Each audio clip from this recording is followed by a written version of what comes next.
92.5. Brooke and Jubal's second date update. Nothing defines love more than coconut shrimp. Am I right?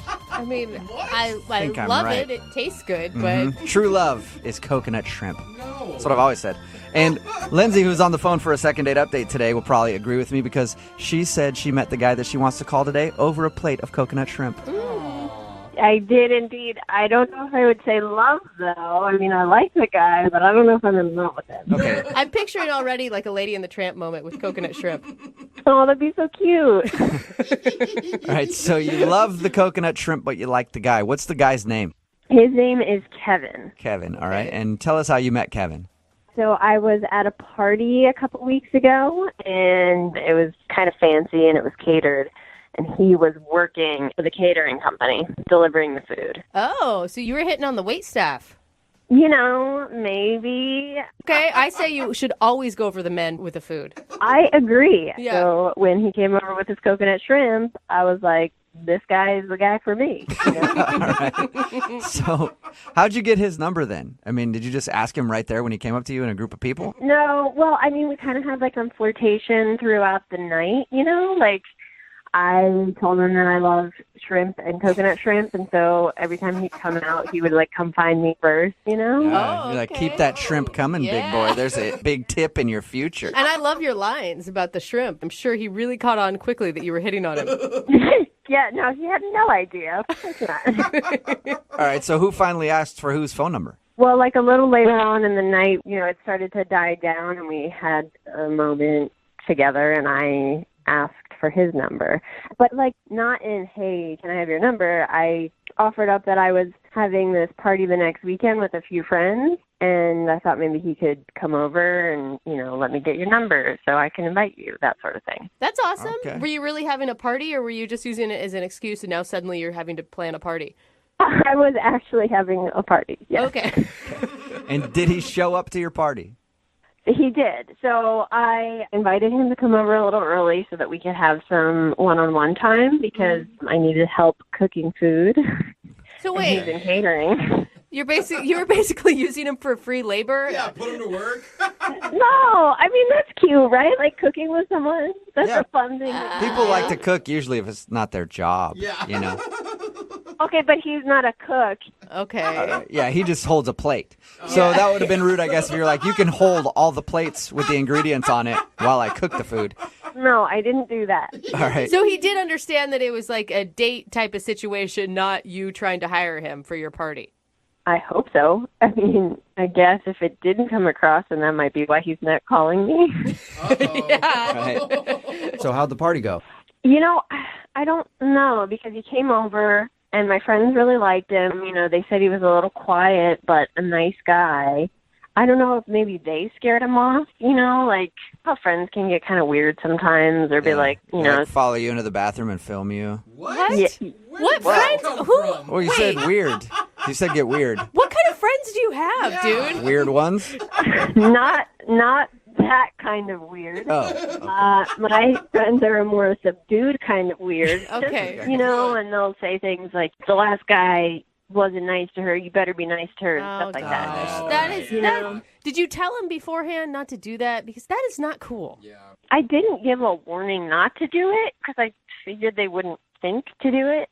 I don't know. Except you think they might have done it. Yeah. I didn't think they'd do it, but now I'm pretty sure that one of them probably scared him off Yeah. like that. Yeah, I mean, I hope they didn't do that. None of them have confessed that they have, and I've definitely talked to them about the situation. Okay. So how did it end with him? Did you get a kiss or a hug or what? Well, like I offered to get him a cab, and he was like, oh no, I already called an Uber.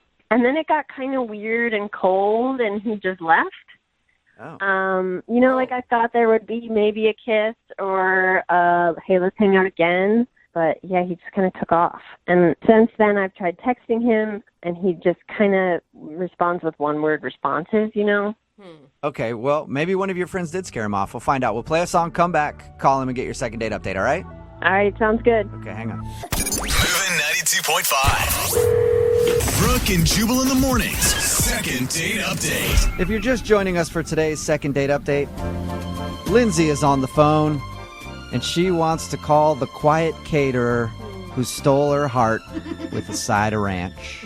She met this dude while she was at an event. He was a caterer walking around with a plate of coconut shrimp. They struck up a conversation. She got his phone number and invited him to a dinner party with her friends. Now she thinks that her friends might have scared him off because she has some of those friends who are like, you touch my friend, you're going to have to battle with me in the alleyway outside after, so you stay away. Those kind of friends. So that's why she thinks she's not getting a call back. We're about to get him on the phone and find out why love is served up cold right now. Lindsay? My friends definitely don't sound like that. Oh, they don't. It's so weird. Yeah, they aren't like angry rednecks. Oh, okay. I have your friends painted completely wrong. I don't know why. Yeah. I will say it is kind of a ballsy move to invite a guy to a party with all your friends as a first date. I didn't think of it that way. I thought it was like a low-key kind of first date, but now looking back, maybe you're right. Maybe not, because you never know. Your friends could be like, hey, if you touch my friend, I'm going to cut you. Did that sound more like your friends? No. No, Damn it. still no. All right, I'm still trying. I'll nail them at some point. You ready to give them a call? Yes, I am. Okay, here we go.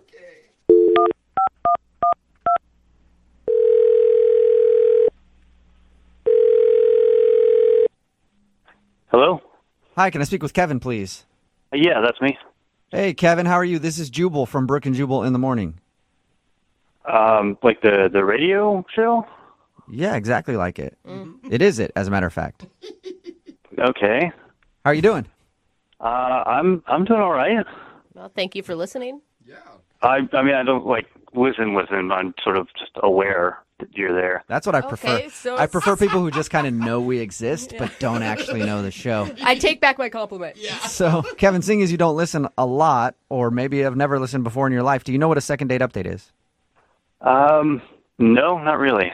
Okay, well, it's a segment we do on our show where if you go out on a date with somebody and then end up not calling them back afterwards, they email us to see if we can get you on the phone and find out what went wrong. So somebody emailed us about you. Oh, who? Her name is Lindsay. You served her some coconut shrimp and then just sort of disappeared on her. I don't know if I'd characterize it that way, but yeah, I I kind of know her.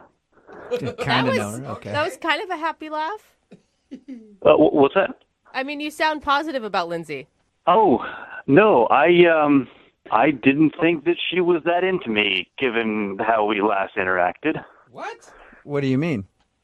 Well, I mean, we met at this party that I was working, right? And we were friendly and chatty, and I thought, there's the possibility that something will happen. And then, she invited me to this party at her house, which I thought was a good sign. Mm-hmm. Uh-huh. And she said it was like not like a full dinner party, but there's going to be some food and friends, but it didn't really turn out that way. Really? She told us the opposite. She said that she thought you had a good time and was concerned that maybe one of her friends scared you off. Oh, no, I had no problem with her friends. It was the way she ran the thing that sort of ticked me off. What'd she do? Yeah, she actually made you mad? For a little bit. She asked if I would go by the grocery store and pick up a couple of things on my way over, which, is fine. I suppose if it's a potluck kind of thing. So I go to the grocery store, I get to her house, and she and a friend are still decorating and putting the place together. And she shows me to the kitchen and says, all right, sort of get started. I'll, What? be in and, check on you. What? Wait a minute. She made it sound like she invited you over early so that you guys could have some one-on-one time before the party. Yeah. Not so that you could do her work. Yeah, there was not a whole lot of one-on-one time aside from her coming in and tasting the things that I was trying and making suggestions on how to fix it, a little more red pepper, a little less salt, things like that. So it was one-on-one time with you and a stove making food for her friends. For the most part, yeah. And then she criticized what you were making? A little bit. Okay. So did you ask her about that? Did you go, hey, maybe you want to join me in here and help me cook? I didn't get that far because then people, the rest of the guests started showing up, and they all brought, pre-made stuff. So while I'm the only one in the kitchen making the hot stuff, and, as soon as it's ready, I finish a plate of tomato capreses or whatever. Like, they come in and hustle the plate out of the room to the party, and I'm left there with empty counters and more things on the stove. So I feel like I was working the party. I wasn't participating in it.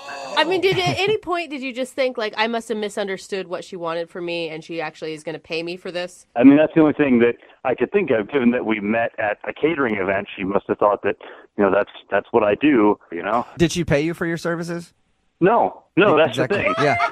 She didn't even, reimburse me or anything for the groceries she asked me to pick up on the way over. Really? She didn't even reimburse you? All right, well. Yeah, I went to a party and worked it And paid and for ended it. up losing money on it. All right. Oh my Well, I think God. we need to be bill collectors here and try to get your money at least, Kevin, because she's actually on the other line listening and wants to talk to you. What are you talking about? I mean, Lindsay's listening. Lindsay, you there? Yeah, hi, I'm here. Oh, Lindsay, you dog. Okay, well, what's happening right now? I'm really sorry, Kevin. I did not mean to give you the impression that I hired you to cook for my party. It's kind of hard for me to draw another conclusion, given that what I did that night was cook for your party. Well, I think the key there is hired, because that means she would have paid you for it. right? So, Okay, here's the thing. I think I bit off more than I could chew, and I didn't realize how long the decorations were going to take me, and so I thought that we were going to have one-on-one time more so, and I didn't mean to criticize your cooking. It was partially joking. I kind of have a sarcastic, mean sense of humor sometimes. So sometimes you're mean to the help. That's not a very good quality, Lindsay. That's not nice. Guys, okay, I'm really trying to... I feel really bad about this, Kevin, because that's not what I intended at all. I really wanted to spend time with you, and I thought that at a certain point that you were staying in the kitchen because you were uncomfortable socializing with my friends. what? That's why I kept coming back in to just, run things by you because I was trying to connect with you, but I thought that you wanted to be in there. What? Okay, is that why that one time you came in and tossed me an apron and said, "Here, don't get anything on yourself"? Is that what that was for? Oh. That's a bit of connection? I just figured, you're a caterer. You love cooking. I didn't want to take you away from something that you love doing. Oh, wow. Yes, that's what I do for work. When you invited me to a party, I was hoping that I would be at a party and not another job on my off day. Right? Okay, well, Kevin, it's not completely my fault because I didn't think that it would take you as long as it did to make all those dishes. If I'd known that, then I probably would have only had you make one or two. Oh, come on. Lindsay, do you hear what you're saying right now? I do. I don't think I'm in the wrong. Okay, so first off, you plan a dinner party poorly. You don't have all the ingredients for all the dishes you want, so you have me pick them up. Then I cook them too slowly for your plans, and somehow this is my fault? Yeah, Kevin, you're a jerk. That's the same recap that I'm hearing, Kevin. Okay, no matter what happens, Kevin, I'm sorry, and I really do like you, and if you will have me, I would really love if we just did a regular one-on-one date and just forget the whole party. Okay, Kevin, would you like to go out with Lindsay again on a second date? We will pay for it. We'll buy the ingredients. You can make the food. One more time. Would you go out with her again? I'm not really feeling it. It was just a little too weird. I don't think we know enough about what's going on. Okay, Kevin, I totally understand, but if I did have a party again, would you be able to come work and I would actually hire you? Oh, my What God. do you think about that, Kevin? If you're willing to pay in advance, well, I'm game. All right. Yeah. Well, I'd name a high price, Kevin, if I were you. not a successful date that you guys got out of it, but Kevin, at least you got a job opportunity. And Lindsay, your next dinner party is going to be delicious. Kevin, I'm really happy that that's behind us, and I'm looking forward to paying you a solid wage. You know what? That's better than a date, I think. I've always wanted a woman to say to me that they'd pay me a solid wage. Brooke and Jubal in the morning. Text in at 78592 says, that girl is terrible. He deserves far better. What a cheap user a-hole. Wow. Brooke and Jubal in the morning. Lots of people are angry at the woman in today's second date update. Her name was Lindsay, and she met a dude named Kevin when she was at an event that was catered, and he came up and served her some coconut shrimp. Yes. I've pretty much fallen in love with anybody who's ever given me coconut shrimp, so I it's so understand good. why she liked the dude. Yeah. I And know. for their date, she invited him over, since he's obviously in the food industry, to have dinner with her friends, and they could cook together, and it would be fun. And so we called him and got him on the phone and found out the reason that he wasn't calling her back was because he did go over there to hang out with her friends, but he was in the kitchen the whole time cooking everything. Gosh, I would have died. He thought that she just wanted to use him for his catering services. She would even come in every once in a while and check on him and then like rip on the food, be like, this needs more salt. This is not very good or something like that. It's the worst. So he was like, I don't even think she liked me. She just wanted to hire me to cater the event. And everybody texting in right now at 78592 thinks this girl is terrible. I mean, And thinks that she Don't get actually me did wrong. just use him. I kind of want to meet a guy and be like, hey, why don't you come over? Oh, on your way, can you pick up some nails and some wood? I'm like, because I need a deck, you know? Yeah. I mean, she's kind of smart. You Right? should just go hang out at the Home Depot and start meeting dudes. Right? And be like, hey, you're a handy dude. Want to Yeah. come over? We're having like a deck building party at my Yeah. house. Oh my gosh, it's just you and me. But I've got my whole car full of supplies. Let's go. And then you're going to Yeah, be like, so- what? Why won't you call me back? So he spent his whole time in the kitchen cooking food for everybody. Oh my gosh. And then at the end of the second date, they decided to not go out again romantically. Well, the But second maybe- date wasn't romantic. yeah, the first one. Well, the First first one, I one that should wasn't say, yeah. romantic either, but they decided that maybe she'd hire him sometime for his catering services. Hey. Yeah. Well, So- at least they both got money out of it, kind of, or services, I guess. Yeah, I guess it's a successful second date update. Yeah. You know, Kinda. most of them in with the people just hating each other. At least these Yeah. two can have like a business situation. Right. He can make some money by serving food at her parties. Remember, if you want to do a second date update, all you have to do is email the show, and we will call the person that came over and cooked food for your entire friends and then didn't call you back. Moving 92.5.